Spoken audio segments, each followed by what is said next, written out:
અને મુંબઈ પોલીસ દ્વારા સાયક્લોથોન 2025 કાર્યક્રમનું સફળ આયોજન કરવામાં આવ્યું। મુંબઈમાં નાર્કોટિક્સ કંટ્રોલ બ્યુરો અને મુંબઈ પોલીસ દ્વારા સાયક્લોથોન 2025ના કાર્યક્રમનું સફળ આયોજન કરવામાં આવ્યું। શહેરના અનેક વિસ્તારોમાંથી મોટી સંખ્યામાં યુવાનો, વિદ્યાર્થીઓ, મહિલા અને વરિષ્ઠ નાગરિકોએ ઉત્સાહપૂર્વક ભાગ લીધો। કાર્યક્રમની શરૂઆત વરિષ્ઠ અધિકારીઓ દ્વારા ફ્લેગ ઓફ કરીને કરવામાં આવી। માનસ પહેલ અંતર્ગત સાયક્લોથોન જેવી પ્રવૃત્તિઓ દ્વારા ડ્રગ્સનો ઉપયોગ સામે જાગૃતિ ફેલાવવાનો પ્રયાસ કરવામાં આવે છે।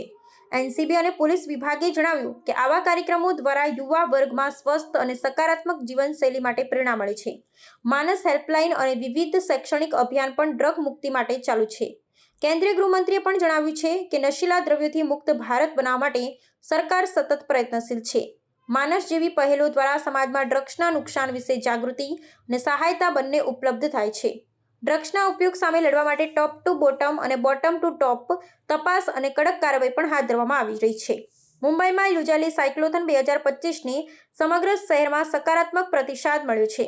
પોલીસ અને એનસીબીના અધિકારીઓએ જણાવ્યું કે આવા કાર્યક્રમો માત્ર જાગૃતિ જ નથી ફેલાવતા, પણ યુવાઓને સ્વસ્થ જીવનશૈલી અપનાવવાની દિશામાં પ્રેરણા પણ આપે છે।